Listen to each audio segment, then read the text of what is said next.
think a healthy dose of skepticism is one of the most important attributes one can have, but also something most of us could use a little more of. You guys know I'm big on definitions around here, so let's actually define the word skepticism before we go any further. An attitude of doubt or disposition to incredulity, either in general or toward a particular object. The doctrine that true knowledge or knowledge in a particular area is uncertain. The method of suspended judgment, systemic doubt, or criticism characteristic of skeptics. Doubt concerning basic religious principles as immortality, providence, and revelation.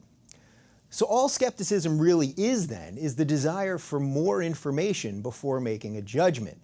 This seems like a really simple and pretty obvious concept, yet we're so lacking it in our public discourse. We're so quick to dismiss people the second they say something we don't like. We ignore evidence when it doesn't fit our narrative, and too often we pick sides when we don't really know the facts. This is why pundits on cable networks, radio, and online media are yelling all the time.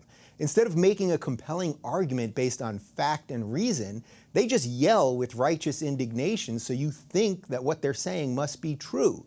After all, they're really fired up, so they must have a true and decent cause, right? Well, usually the opposite is true. Of course, it's not just these talking heads who could use a healthy dose of skepticism. We're in the midst of an election year, so all of us should be skeptical of everything each one of these politicians running for office says. We shouldn't take their word for it. Instead, we should question whether what they're saying is true and take the time to learn the facts. Politicians prey on an uninformed, uninterested, and non-skeptical electorate. It's our job as citizens to make them more honest and more forthright. Pretty sure we all know they're not going to do that on their own.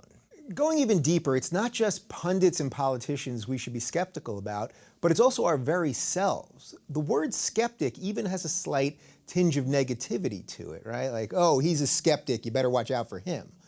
All the skeptic actually wants is more information to form an opinion on the world in a rational way using facts and proven methods. Sure, that's not as comforting as blind faith, and it certainly isn't as easy, but perhaps the satisfaction is in the journey of questioning. My guest this week is Michael Shermer, an author who has written much on this subject and is a thought leader in the skeptic movement. Using science and provable methods, he talks about how we can have morality that is based in fact, not fiction. It's a harder road, but it is one that more and more people seem to be taking.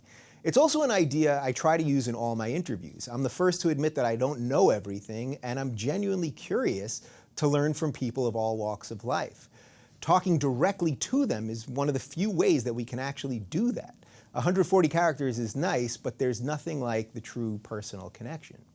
At the end of the day, none of us truly know the meaning of life and the answer to the big questions.